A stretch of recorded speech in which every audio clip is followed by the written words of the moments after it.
Welcome, thanks to be here. I am Carol. I will be moderating these guys, or trying to. um, I'm the CEO and founder of Be Innovactive. And today we will speak about Sport 2.0. Whoa, that's a whole topic. But the idea is gamification and how we bring app and application into sports at the services of management and active workplace. So we will start with the gentlemen that are here. And I will start from Brice, who is French. So merci, Brice, d'être ici. He is the CEO and co-founder of Squad Runner, and he will, of course, explain a bit more about his company. We also have next to him, coming from Belgium, Christian Vriend. Right? Cool. Managing director and owner of Conky. And you will have to tell us, Christian, the meaning of Conky, because I know it and I think it's very interesting. I have searched for it, and it's really linked to the topic to me and to sport. But this is just a teaser. We also have Michael, and Michael, you are the reason why you are speaking in English. So you're bringing a European dimension to the table next to Christian from Belgium, but speaking French. You're head of sales, international sales, or sales international. Okay, at SPB.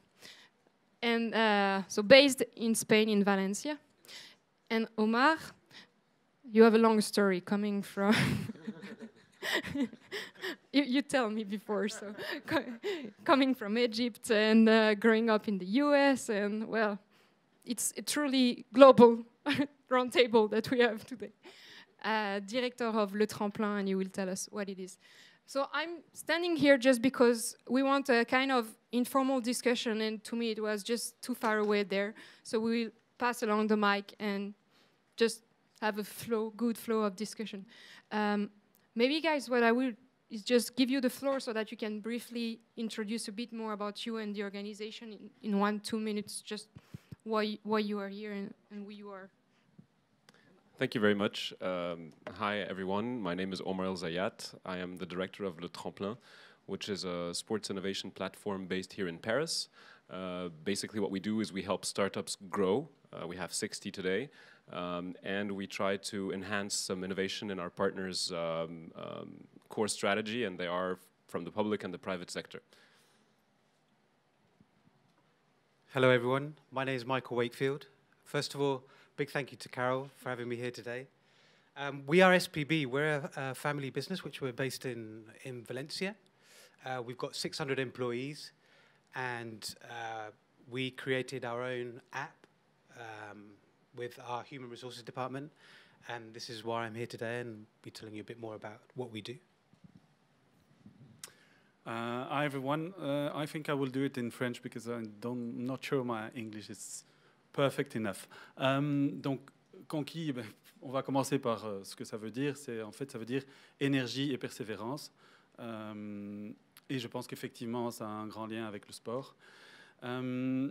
Ce que nous mettons en place, ce sont des activités bien-être et sport en entreprise, d'une part de manière régulière et donc très terre à terre, on va dire, mais d'autre part aussi des team building qui, eux, utilisent tout ce qui est gamification et dont on va parler tout à l'heure et qui apporte vraiment un plus. Et également de la formation au niveau gestion du stress et prévention burn-out. Hello everyone.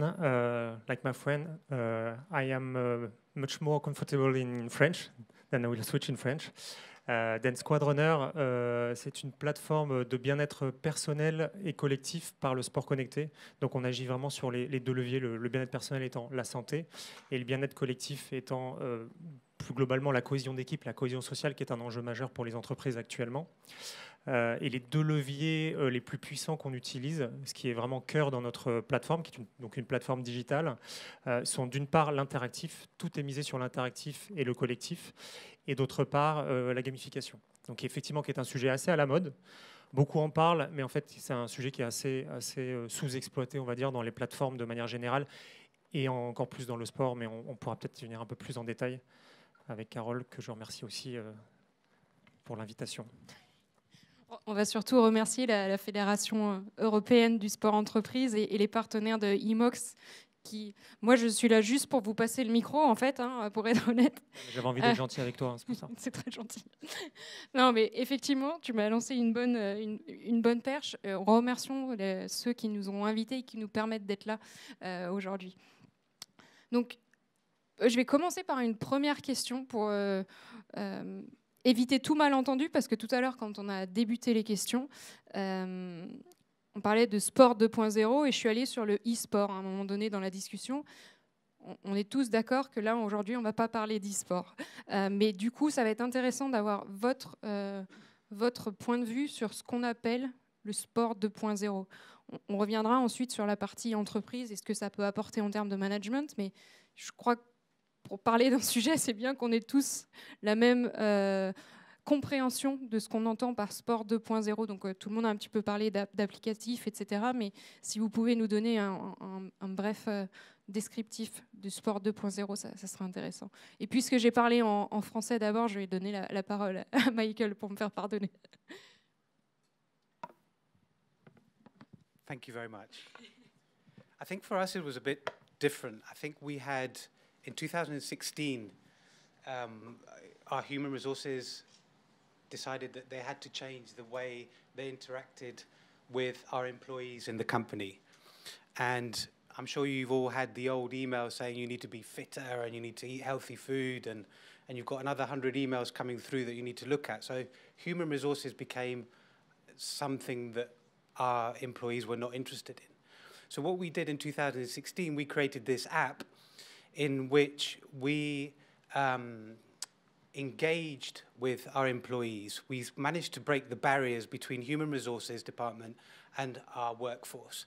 And how we did it through the application is that we allowed our employees to join the app, and that way they could have a number of activities, whether it be running or well-being or healthy living or eating or whatever.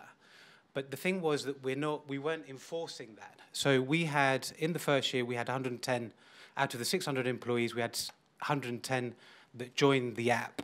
And this year, we've already got 440 from the 600 employees who are actively using the application on a daily basis.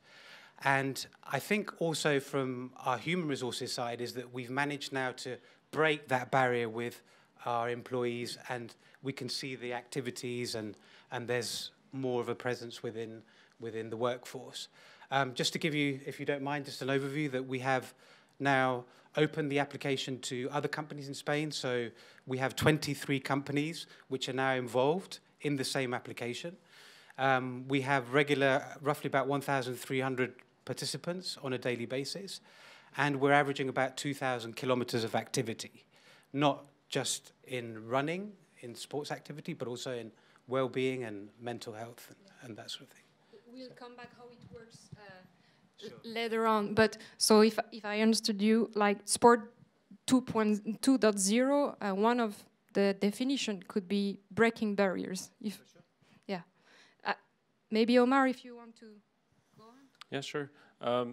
Actually, the perception that we have been viewing in the past 4 years since the launching of Le Tremplin is more and more, you know, the future of sports or sports 2.0. It doesn't have to be potentially technology centric. It could also be, you know, an exchange in the way of how we consume sports. How do we watch games? How do we do sports ourselves? How do we challenge each other? For example, what Brice is doing, and I'm not going to explain your answer, but what Brice is doing is to help people, you know, engage with other employees, just exactly as what you were saying, Michael.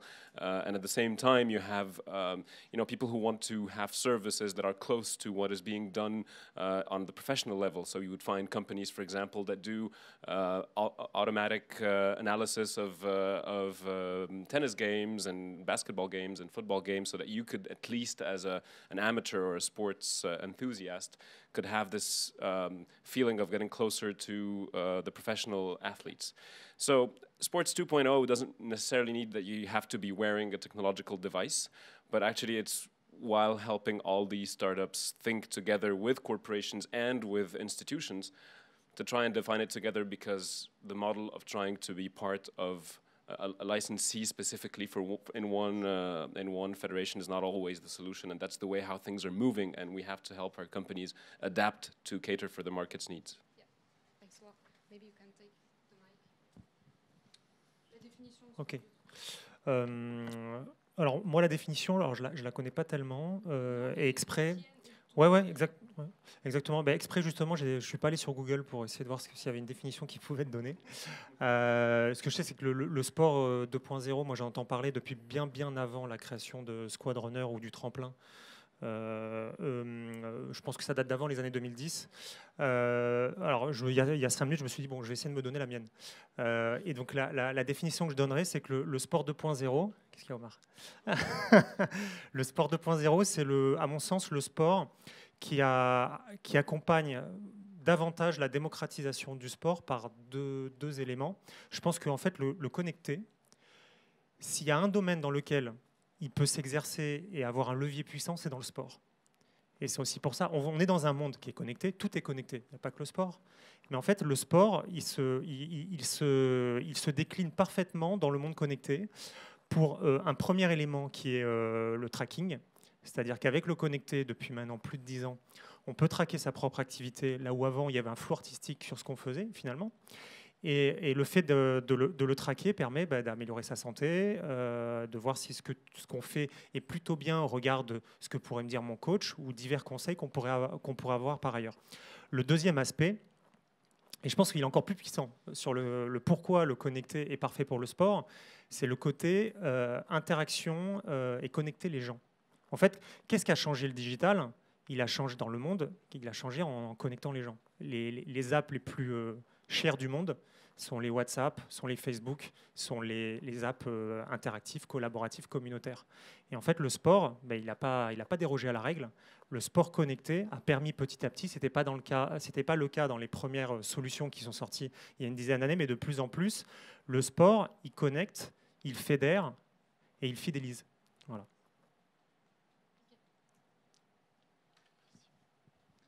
Je ne sais pas trop s'il me reste encore beaucoup de choses à rajouter, si ce n'est que je ne fais pas partie du milieu vraiment de tout ce qui est connexion pure et dure. Je suis plutôt un utilisateur qui met effectivement cette connexion dans l'entreprise vers mes clients. Ce qui est certain, ce que je pourrais vraiment rajouter, c'est que on remarque dans la plupart, on en parle ici, du pourcentage de gens inactifs. Et je pense que c'est vraiment à ces gens-là que ça peut s'adresser. On a, si je prends juste un simple client, NJ, qui est quand même plutôt conséquent, on constate que, et ça se retrouve dans la population belge aussi, on est à un pourcentage de 20% de personnes dans l'entreprise qui pratiquent le sport. Alors ceux-là, qu'ils aillent dans la salle de sport de l'entreprise ou ailleurs, peu importe, disons qu'on leur amène du sport en entreprise, c'est plus facile, ça se fait sur le temps de midi, ça ne demande pas de devoir rentrer chez soi, etc. À ce moment-là, ou d'aller à une salle de sport. Ok, ceux-là, on est certain qu'ils auraient de toute façon fait du sport. Par contre, à partir du moment où on leur amène une application, là, on peut toucher d'autres gens. Ceux qui vont se dire, moi, le running, c'est pas mon truc, et j'ai vraiment pas envie de m'y mettre, j'aime pas ça. L'entraînement en boxe, sûrement pas, d'autant qu'ils y voient surtout plus d'agressivité, alors qu'il n'y en a pas vraiment, mais voilà. Donc tout ce qui est plus physique, ils ne vont pas le faire. Par contre, on peut les amener à faire des activités plus finalement, de marche, par exemple, des choses assez simples, et où ils vont trouver une vraie raison de s'activer. Effectivement, si en plus on part sur les échanges entre participants, entre utilisateurs, on rajoute une dimension. Et il y a aussi autre chose. Je pense qu'on peut difficilement atteindre, et je le rencontre moi dans mes team building, on peut difficilement atteindre des clients actuellement avec purement des team building traditionnels. Alors on peut les emmener en forêt et faire des découvertes, c'est très bien, et je suis à 100% là-dedans, parce que c'est vraiment ça que je mets en avant, c'est toute la partie outdoor des activités. Mais quand on va chez certains clients, et j'ai des geeks près de moi, donc ils me comprendront, si on va chez certains clients sans avoir cette connexion, cette connectivité, bien qu'on la retrouve, hein, la connexion avec la forêt, c'est quelque chose d'exceptionnel, mais si on ne leur met pas ce côté un peu ludique, on ne va pas les attirer. Depuis que je faisais ce qu'on appelait, j'ai appelé ça un Green Quest, donc c'est une balade en forêt avec des questions. Il faut s'orienter avec une boussole à l'ancienne, hein, vous voyez, la vraie boussole. Faire un azimut et tout, c'est vraiment très sympa. Mais c'est rébarbatif pour certains. Rébarbatif parce qu'on se dit, certains ne savent même plus aller d'un point à un autre sans leur GPS dans leur voiture, donc forcément. Donc si on leur rajoute cette connotation gamification, alors là, tout de suite, j'ai des contrats qui se signent beaucoup plus facilement. Voilà, donc je dirais que ça a un intérêt réel, et effectivement, on relie les points avec des activités, des points qui sont en fait aussi des activités sportives à ce moment-là. Merci beaucoup. Vous avez touché beaucoup de points très intéressants quand on pense à la seconde partie du sujet de la table ronde du jour, qui est le management. J'ai deux questions. Une, en quoi ça fait une différence d'amener une application virtuelle ? Vous avez amené quelques points déjà, mais est-ce que ça peut être un frein ? Parce qu'on a parlé de tracking sur les 2 points que tu as mentionnés, Brice. Il y avait le tracking. Ça peut être un frein pour les gens. Est-ce qu'on a envie d'être traqué par notre entreprise ? C'est une vraie question là-dessus. Et ensuite, en termes de management, du coup, comment on va plus loin ? Comment la gamification s'est intégrée dans la partie motivation ? Parce que voilà, si on va vraiment sur la partie ludification des applications, du sport, de la pratique, en tant qu'outil de management, est-ce qu'on fait des niveaux ? Est-ce qu'on fait des barrières, des niveaux qui comme dans les jeux finalement virtuels ? Est-ce qu'on va vers développement de compétences, etc. Et tout ce qui est lié à la dopamine que les gens peuvent avoir sur les jeux interactifs dans d'autres applications. Donc, les barrières qui peuvent freiner aujourd'hui certaines entreprises à investir là-dedans, ou employés à aller vers les applications qui sont proposées, et l'autre côté, le côté positif, comment on utilise le sport 2.0 vraiment au service du management et avec l'œil sur l'aspect motivation. Je ne sais pas qui veut commencer sur cette... Je voulais rebondir directement sur ta question parce que, donc je vous disais, on faisait des team building très traditionnels. Le moment où on a rajouté le I devant le Green Quest, déjà on a eu des clients en plus, des solutions. On leur apportait des solutions différentes, des solutions qui touchaient plus les jeunes, les geeks, etc. Finalement un peu tout le monde, parce que c'est vrai que Michael nous faisait la réflexion que on trouvait des gens, enfin tout le monde était dans le train, tout le monde était sur son téléphone, donc sur son smartphone, donc voilà, il n'y a pas besoin de photos pour ça. Mais il y a une nouvelle tendance, en tout cas je découvre une nouvelle tendance depuis quelques mois. Au départ on faisait des jeux qui permettaient de faire de la compétition entre unités, entre départements, et c'est ça le problème. C'est qu'à un moment, on travaille avec un seul département et ils n'ont pas forcément envie de faire de la compète parce qu'ils veulent travailler ensemble. Et donc, j'ai dû commencer à réfléchir autrement et à faire des jeux qui permettaient, en fait, au bout du compte, de travailler ensemble. Donc, c'est d'autant plus compliqué parce qu'on reste sur le même jeu, mais il faut arriver à créer une interaction pendant le jeu. Donc voilà, donc pour répondre à ta question, effectivement, au niveau management, on passe à un autre type de relation entre les gens et plus à une coopération que purement de la compétition. Et si je peux aller plus loin, en quoi, du coup, la partie applicative ou utilisation du smartphone, tout ce qui est virtuel, permet d'aller plus loin dans la modélisation de ce jeu et de cette relation entre les personnes ? Alors pour moi, merci, une très bonne question, merci de l'avoir posée. Ce que ça permet vraiment, je pense que c'est de continuer justement à se concentrer sur cette partie-là, et surtout, ça reste un moyen de sortir du côté plus traditionnel des choses et de faire un team building à l'ancienne. C'est sûr qu'en faisant un paintball, on ne va pas faire grand-chose. Et là, vu la complexité des questions qu'on met en place, parce qu'on ne fait pas que des activités sportives dans le jeu, vu la complexité, on a vraiment besoin d'une interaction. Et en travaillant à la traditionnelle avec des roadbooks, etc., on peut fonctionner. Le problème, c'est on est obligé d'être proche, alors qu'avec la connectivité, on peut fonctionner à distance. Et comme je travaille dans la forêt de Soignes, dans les environs de Bruxelles, c'est vraiment mon aire de jeu. Elle est grande, hein, c'est 4500 hectares. Donc,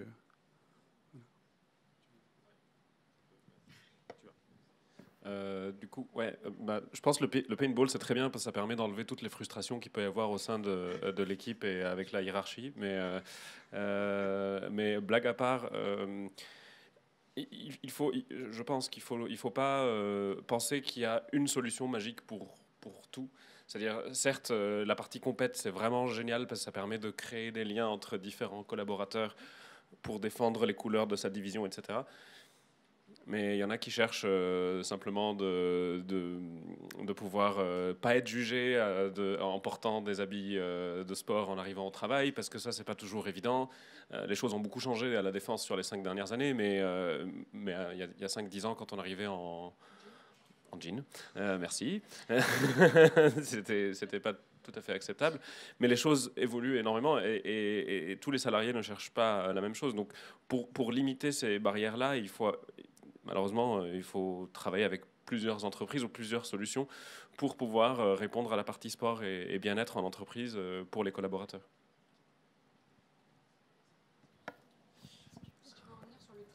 Ouais. Pardon. J'ai crié, je crois. Oui, effectivement. Alors, sur l'aspect managérial du sport, je pense que ça sera effectivement je veux bien donner mon avis dans un deuxième temps, parce que c'est un vrai sujet. Sur l'aspect frein et bénéfices, alors, sans rentrer vraiment dans l'histoire de Squad Runner, je vais rentrer sur un aspect de l'histoire. Nous, à la base, on est 3 ingénieurs cofondateurs. On est parti du principe que une bonne solution, c'est avant tout un bon produit et une bonne technologie. Donc on s'est dit, il va y avoir un concept à avoir, mais avant tout une bonne technologie. C'est dans l'avance technologique qui nous permettrait d'avoir une avance concurrentielle. Et après, il y avait cette histoire de concept. Et l'histoire de concept a été, j'ai envie de dire, le plus ambitieux à faire, parce que la technologie, on savait qu'on savait coder. Voilà. On savait qu'on savait faire de la recherche et du développement, on savait. Un concept, voilà, il fallait le trouver. Et comme l'a très justement dit Omar, le concept magique, actuellement, il n'existe toujours pas. Je pense qu'il n'existera pas dans 2 ans encore. Mais c'est ça qui fait le charme de la croissance de ce marché. C'est qu'on tâtonne tous, avec en France d'ailleurs je vais être très élogieux envers le tremplin, mais la France est un très bon vivier là-dessus. On le voit quand on parle avec les Européens. Nous, on s'est dit, notre objectif, c'est de motiver 100% de l'entreprise à bouger. Pourquoi c'est notre objectif? Parce que déjà, on va avoir une action sociétale importante si on y arrive. Et en plus, d'un point de vue business, c'est génial. Si vous arrivez au DRH et vous lui dites, moi, je vais vous faire bouger 100% de notre entreprise, là, il va mettre de l'argent. Là, je viens de pointer du doigt le premier frein. Avant le tracking, c'est l'argent. Et donc, oui, pour l'entreprise. Oui, effectivement. Oui. Mais nous, comme on traite pas avec les employés... non, mais je vais y venir sur le tracking. Et on s'est dit, pour motiver 100% de l'entreprise, il faut comprendre l'homme. Et comprendre l'homme, c'est pas une mince affaire, parce que l'homme, c'est une complexité psychologique qui est intéressante, mais qui est pas évidente. Et donc, dans la population, en fait, il y a 4 types de profils psychologiques principaux.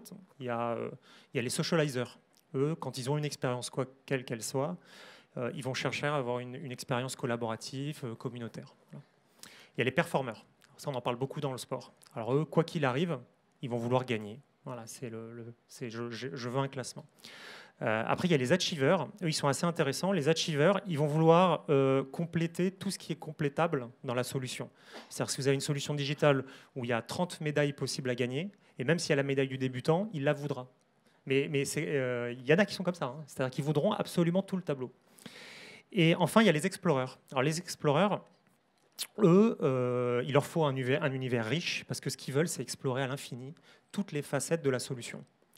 Donc, quand on a compris qu'il y a ces 4 profils psychologiques dans la population, On va se dire comment on va réussir à les motiver, sachant qu'on n'est jamais un et pas les trois les autres. On est tous un mix des 4 profils. On a souvent une dominante psychologique. Et nous, on s'est dit, bon, faut qu'on trouve un concept qui va parler à ces 4-là.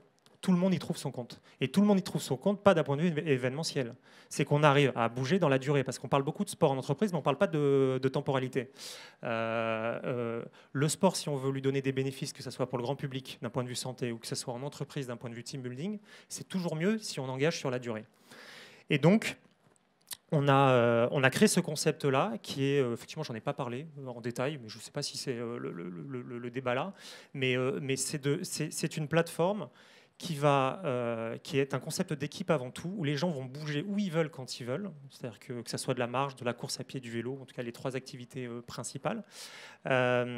Ils vont pouvoir interagir avec leurs collègues, pas simplement par la messagerie instantanée, mais par des pouvoirs magiques. C'est qu'on est, nous, on est d'une, enfin moi je suis plus très jeune, mais je suis d'une génération Mario Kart, et donc on a voulu exploiter ce qui faisait les bénéfices de Mario Kart en termes de gamification. Donc on a des pouvoirs magiques entre les gens. Moi, dans mon équipe, si je bouge pas aujourd'hui jeudi, je peux avoir une action sur mon équipe en lançant un boost à mon coéquipier, dont je sais qu'à l'autre bout de la France, il va faire du vélo ce soir. C'est con, mais ça fait toute la différence. Et exactement. Voilà. Et donc, voilà, bon, après, on est parti aussi dans tout un tas de fonctionnalités, des quiz, comment augmenter les connaissances générales des personnes sur la santé de manière ludique. Parce que quand on leur envoie un post Facebook, ils ne le regardent pas. S'ils ont quelque chose à y gagner, des points, là, ils vont le regarder. Et ils vont être intéressés par... Voilà, donc ça a été comment avoir une plateforme comme ça qui répond à ce besoin. Et effectivement, pour finalement conclure sur ta question, je suis parti un peu loin, c'était qu'on a fait ce pari-là il y a 4 ans, avec une solution qui finalement commence à porter ses fruits. En 2018, il y a un vrai changement dans le market fit. Je parle anglais un peu quand même aujourd'hui. Et effectivement, on a encore des freins. Donc quand on va voir alors je parle du DRH, mais ça peut être le DRSE, directeur communication. Il va y avoir un problème tracking. Alors effectivement, en plus, on est dans une année RGPD. Alors on pensait que ça accroisserait l'anxiété autour de ce frein. J'ai l'impression qu'au final, ça a été plutôt une bonne chose, parce qu'ils se disent qu'il y a une vraie loi, on va dire globale, qui encadre cela. Et si l'entreprise, elle a les signaux positifs, comme quoi la solution qu'elle va prendre, elle respecte 100% de ces points-là, elle se dit, j'y vais à peu près les yeux fermés. Voilà. Quand on parle d'anonymisation des datas, ces choses-là, elle se dit, je suis rassuré. Et en fait, on se rend compte, alors effectivement, ça c'est l'acheteur, parce que tu l'as très bien dit, après il y a l'utilisateur, qui est le collaborateur, pas de problème. Enfin, j'exagère un tout petit peu, mais il n'y a pas beaucoup de problèmes. Je pense que c'est un témoignage important, parce que s'il y a des entreprises ici qui ont envie de passer ce cap-là, ou des employés... Moi, quand je me suis posé la question, est-ce que j'aurais envie que mon entreprise sache ce que je fais de mes journées, ça pouvait être un premier frein, effectivement, de se lancer là-dessus. Michael, you have kind of a unique perspective today, because it was developed inside the organization, your application, and therefore it would be interesting to hear also what were the motivation of the human resources department that said okay or give you a go to develop this application, and could you also introduce to us and to the panel what are the incentives? It's much more than just walking the application you have, so it would be interesting that you introduce what is the aim of this app and how it is linked to management, how it is that it has been embraced by Sure. the human resource. Okay, and I mentioned it earlier in terms of breaking barriers, first and foremost. I think the second bit is clearly a fitter employee adds value to the company, and that's what we worked on. And clearly, we've now had the application now for 2 years, and I don't think it's so much as saying, well, our productivity's gone up 10%, or I think we've created a social medium with the platform where we can now communicate much better with our employees. Like I was mentioning to you, I left St. Pancras yesterday and everyone was on their mobile phone. So clearly, we need to embrace these technologies as far as the company is concerned moving forward. in terms of the second part of the question, at the moment, all the money that we raise goes to charity. So the 23 companies that are involved in Spain, we split so for every kilometer that we run or every minute that we spend doing mindfulness or other activities, it raises a number of thousands of euros, which then go to designated charities, and I think that's great. However, I did hear in another of the speeches earlier on that we should incentivate employees in other ways. So I'll be going back to head office and making sure that that happens. But yeah, that's where. But did you see any change in the organization? Absolutely, 100%. I've got one of our team been smoking probably for 20 years, gave up smoking, and in 2 years he's run 1,000 kilometers. So, and you see it, I head office, you see, the people and how they're changing, and there's more motivation. And the other thing is, which is quite interesting, is that we've now interacting with other companies that we wouldn't have interacted otherwise. And clearly, our application is not about making money. Our application is about giving our employees a better lifestyle and giving them those tools as well. Sometimes it's very difficult to actually tell your employees, you've got to do this and you've got to do that. But in fact, actually giving them those tools and then let them make their mind up in terms of what they should do with those. And I think that's great. I think the idea of incentives that are behind it, it's really linked to gamification and what can be done. And we come back to management, and maybe, Brice, I had the feeling you wanted to add more also about the application, how it works. Je vais peut-être tourner en français. Non, sur la partie management, sur la partie incentive, tu as très bien dit que le modèle de Squad Runner était autour de Mario Kart, etc. Enfin, qu'il y a une idée d'amener autre chose à l'entreprise et pas uniquement juste du sport. C'est une expérience. Mais comment on la crée, cette expérience, et comment... qu'est-ce que l'entreprise y gagne? Parce que quels sont les résultats que tu as pu observer maintenant depuis que la Squad Runners a pris son envol? Merci de la question. Alors, tout d'abord, je trouve ça intéressant de lier les mots management et sport. En fait, j'aurais tendance à dire pourquoi maintenant le sport et le management sont très liés. Je pense que ça vient moins du fait que le sport a essayé de s'adapter au management ou que le management a essayé de s'adapter au sport. Je pense que ça vient tout simplement du fait que le management a changé. Le management, en fait, c'est avant tout du management d'hommes. Et pourquoi le management a changé? Parce que les hommes ont changé. Le type de population que maintenant on a dans les entreprises n'est plus le même qu'il y a 20 ans.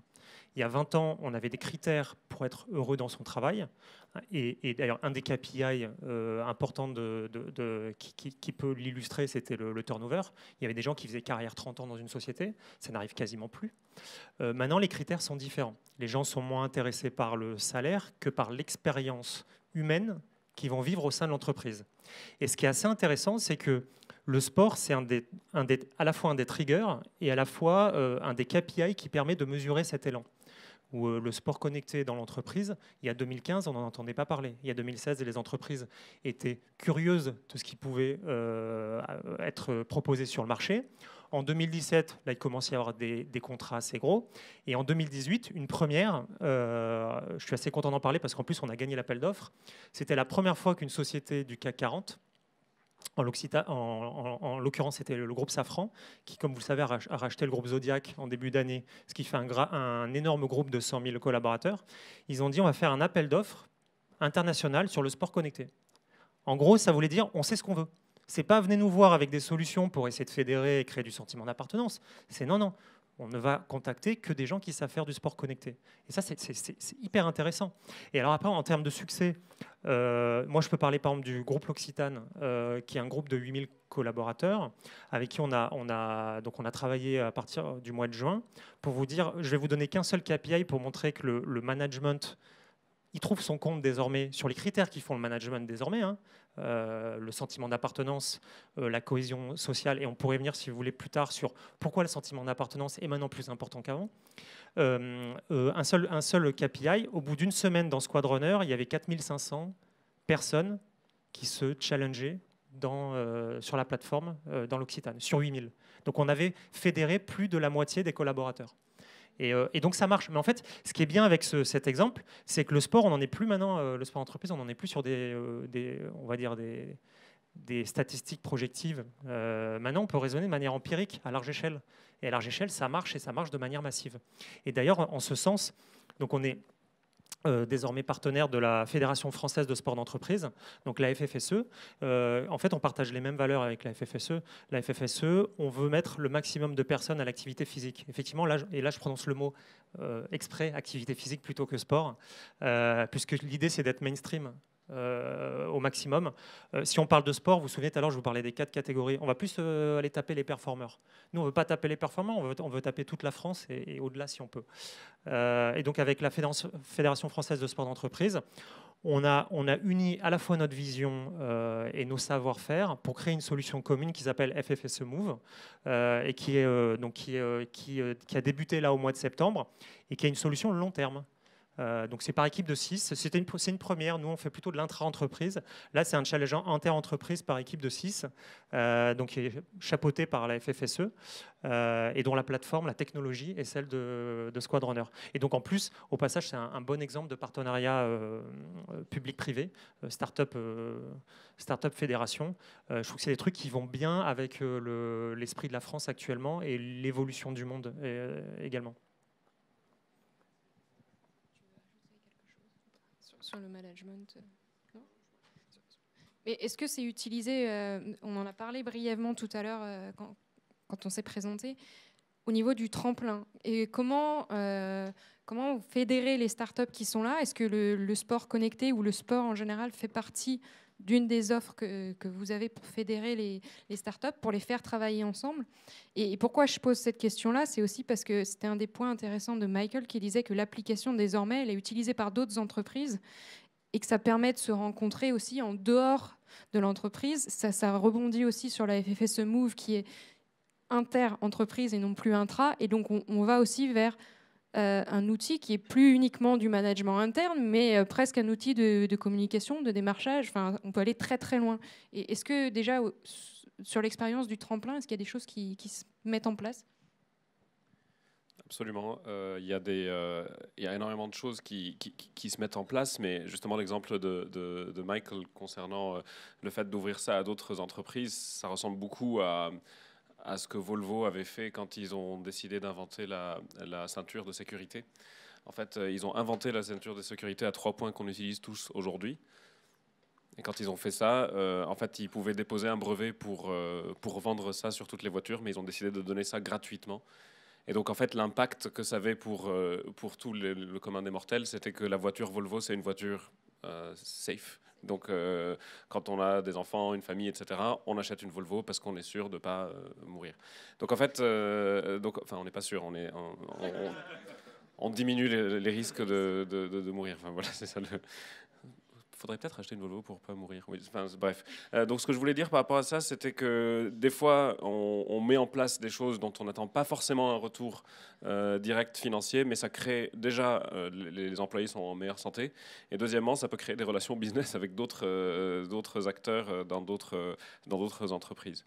Et puis, nous, c'est clair que pour faire fédérer les différentes startups du tremplin, enfin Brice en parlera si c'est pas encore confidentiel, mais en gros, l'idée, c'est qu'on essaye de pousser le maximum de startups pour travailler ensemble afin de délivrer un service qui peut s'adapter aux fédérations, aux grands groupes, au grand public de façon générale. Absolument. Et le fait de travailler en groupe pour les startups, en fait, le marché du sport, l'analogie va paraître un peu bizarre, mais le marché du sport aujourd'hui ressemble bizarrement au marché de la cigarette dans les années 60.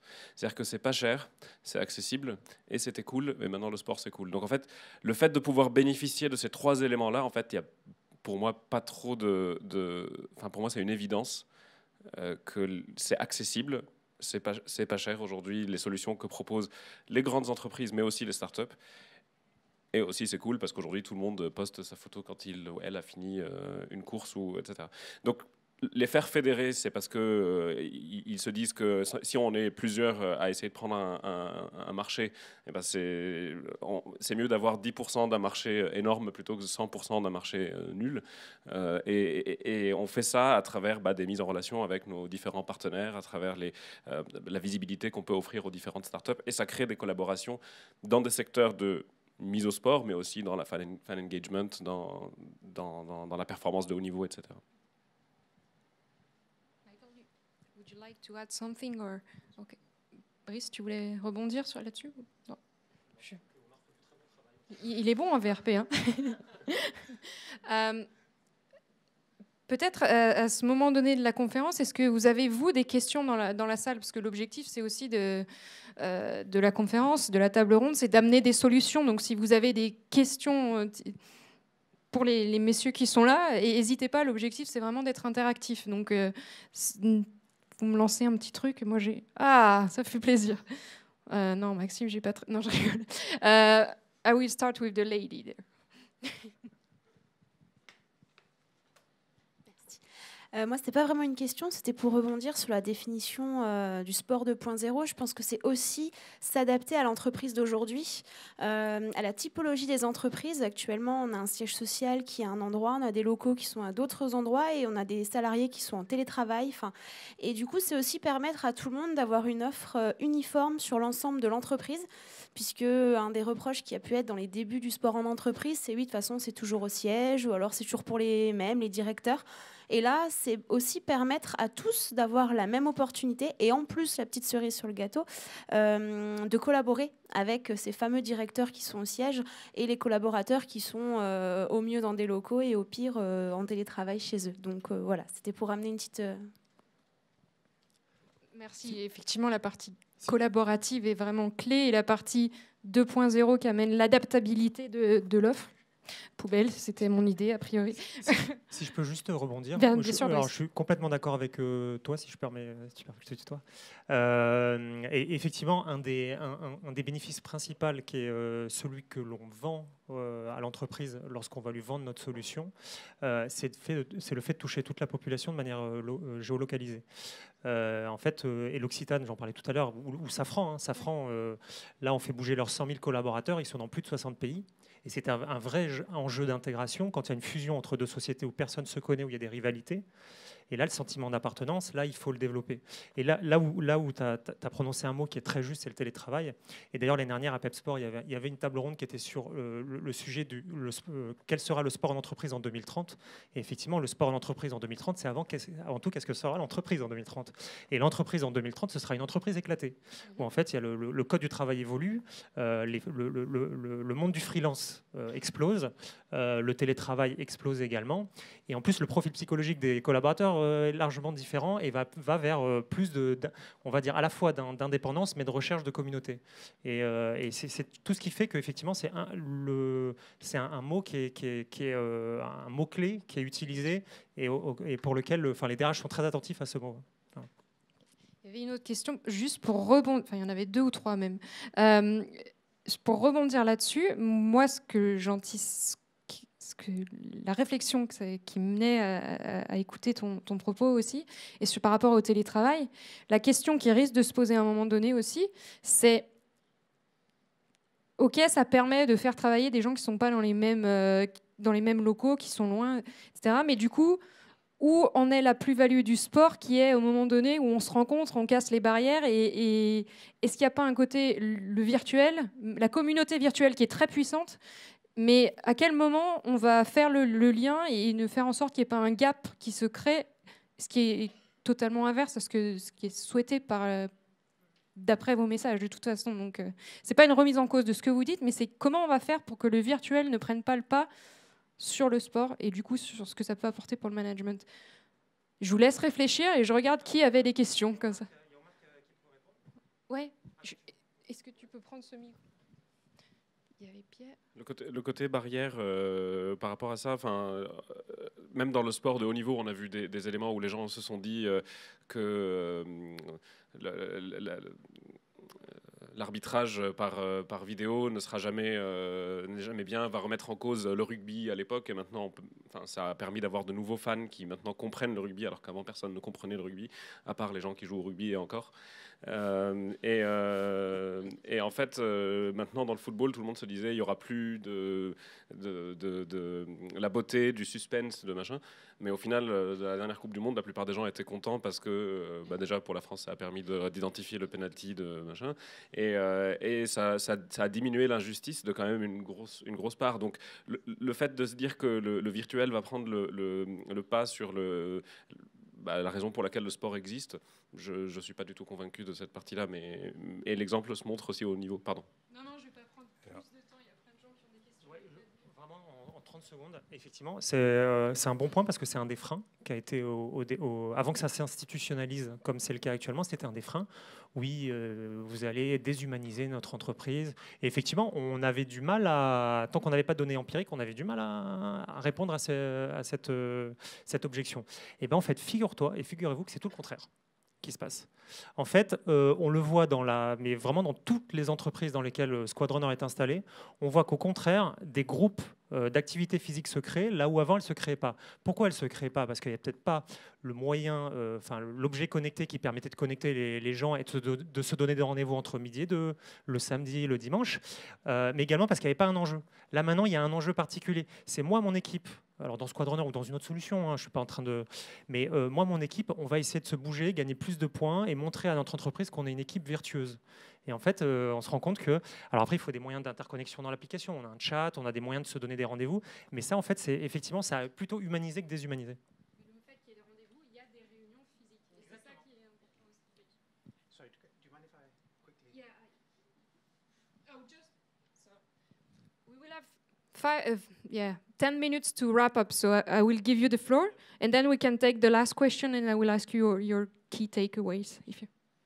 I think going back to your question in terms of not losing that connection and not just being virtual, is that we do a number of activities where you can just turn up and there'll be other people from other companies who will turn up and you'll go for a run or you do voluntary work. So we haven't forgotten about the social element. I think you made a very valid point that we could be too virtual and then we steer too much away from our social lives as well. So. Alors, en fait, quand on entend les panélistes et qu'on parle de sport 2.0, on a souvent tendance à penser que ça se limite, que c'est destiné essentiellement à des populations qui sont relativement addictes au digital. Comment vous abordez la question, notamment en ce qui concerne les seniors? Parce qu'on en a parlé ce matin, on a parlé de toute la population de seniors qui représente quand même un nombre assez important de salariés. Comment est-ce que vous avez envisagé, pour ceux qui l'ont déjà fait, comment vous avez envisagé d'aborder cette question et l'implication des seniors à travers des outils 2.0?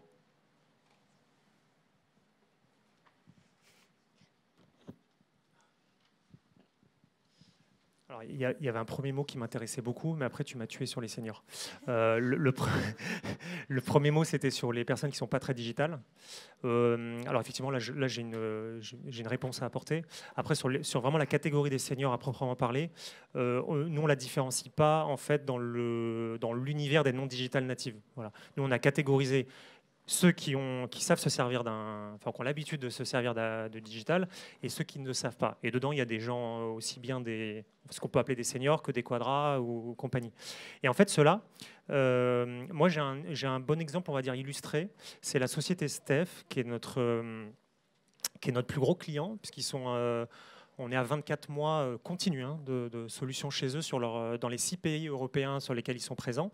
La société Steph, c'est le leader européen du transport frigorifique. Donc c'est une société qui est composée quasiment uniquement de transporteurs routiers, de techniciens, et beaucoup n'ont pas de smartphone. Et donc c'était un vrai enjeu, un vrai pari pour cette boîte qui nous a pris depuis 2 ans, là où le marché est en pleine construction. Et en fait, on s'est rendu compte que la gamification bien pensée, parce que l'homme est avant tout un gamer, qu'il ait 50 ans ou 10 ans, le collaboratif bien pensé, parce que l'homme c'est un animal social, qu'il ait 50 ans ou 10 ans, en fait il marche pour toutes les populations, qu'on ait 50 ans ou 10 ans. Voilà. Bonjour, ici. J'ai une question pour Monsieur Elzaya. Vous avez fait une belle comparaison entre l'économie ou le marché de la cigarette et puis celle du sport. La question que je me pose, c'est est-ce qu'on aura dans quelques années la même inversion des valeurs et peut-être justement, pour prévenir ça, avoir un recul sur ce qui est en train de se mettre en place. Je pense en particulier à cette fusion entre loisir et travail, et cette cohabitation sous le même toit entre le loisir et le travail. C'est d'autant plus vrai dans les pratiques gamifiées. Est-ce que ça ne peut pas avoir un impact négatif sur l'expérience même de travail? Et je me permets en même temps une question pour Monsieur Chapignac. Est-ce que vous avez pu, avec Squad Runner, qualifier, ou en tout cas juger du désinvestissement des collaborateurs qui, quand le challenge s'arrête, ne vont plus pratiquer l'activité? Est-ce qu'il y a, par rapport à une offre purement sportive ou d'activité physique, de fitness par exemple, un désengagement quand le challenge s'arrête, quand le jeu n'est plus en fait? Je ne sais pas si j'ai été clair. Ouais, je veux bien juste plus de précision sur la question. La première question, s'il vous plaît. Alors, par contre, il y aura un second challenge qui sera de faire la réponse en 30 secondes. Chiche. Alors, juste si tu peux repréciser la question. Tu veux que je reprécise ma question? Voilà, c'est ça. Alors, le parallèle, dans quel sens? Est-ce que ça veut dire que le sport peut être dangereux? Tout à fait. En fait, là, ce que tu as dit, c'est que justement, ça suivait en tout cas la mouvance du marché du tabac, avec cette idée que c'était pas cher, que c'était facilement accessible et que ça aurait tendance, comme le tabac, à se développer. Moi, la question que je me pose, c'est qu'aujourd'hui, justement, on a un regard plutôt critique sur cette économie-là. Est-ce qu'on on aura dans quelques années, quelques décennies, ce même regard critique sur le loisir au travail, sur cette cohabitation quasi forcée, pour le salarié en tout cas, du loisir au travail? C'est mieux? Oui, c'est mieux. J'avais pris l'exemple du marché du tabac simplement parce que j'ai vu le film Thank You for Smoking hier, mais à part ça, c'est parce que, en fait, à mon sens, il n'y a pas le même risque parce que déjà, d'un point de vue santé, c'est pas le même impact. Si on fait un excès de sport, on peut se blesser, certes, mais il y a aujourd'hui des outils qui existent qui permettent de faire de la prévention et bien encadrer ça. Et on ne pourra pas... je pense que ça n'a rien à voir. Pour moi, c'était simplement un lien sur l'accessibilité aujourd'hui du sport par rapport à la cigarette dans les années 60, tout simplement. Oui. Je pense que c'était très lié au burn-out, à la déconnexion, enfin en tout cas au fait d'avoir les sphères qui se mélangent un petit peu. Effectivement, il va falloir rapidement qu'on ait cet esprit critique-là pour pas aller vers quelque chose qui serait mauvais, alors qu'on sait pertinemment qu'aujourd'hui, il y a plus de bénéfices à avoir que... Si je peux me permettre. Brice, si tu veux répondre à la dernière question. En 3 secondes. Voilà. Alors, la réponse à ta question, à savoir, est-ce que quand l'utilisation de la plateforme, exprès, je ne prononce pas le mot challenge, hein, parce que on n'est pas sur de l'événementiel, motivé sur la durée. Alors non, voilà, la réponse est non. Parce qu'aucun client n'a arrêté pour l'instant. Non, ça on aimerait bien, mais c'est pas vrai. Non, on l'a pas fait. Néanmoins, on essaye de fidéliser au maximum. Il y en a qu'on fidélise sur la durée. Et ce qui est assez marrant, c'est qu'il y en a qu'on fidélise sur la durée, mais sur des challenges plus courts. C'est-à-dire qu'on a un client depuis 3 ans. Depuis 3 ans, il nous prend 3 challenges de 2 mois dans l'année. Voilà. Donc c'est comment faire du récurrent, donc un peu du SaaS, mais avec des expériences un peu plus événementielles. Voilà. Mais on ne mesure pas après. Après, on peut mesurer pendant, par contre. Et pendant, c'est très bien. I think we have to close, and I'm really sorry for this because the other roundtable is over now. I had many other questions, but I wanted to really thank you for the time and for your thinking and everything you have been saying. You're staying a bit after, or I mean, you're not leaving right now, so if persons here have some question, they can get to you as well. So take the time if you want to go more into detail. And thanks a lot. The message is sport and the app are great if we make it for a purpose, and we have to be careful about it, I guess. So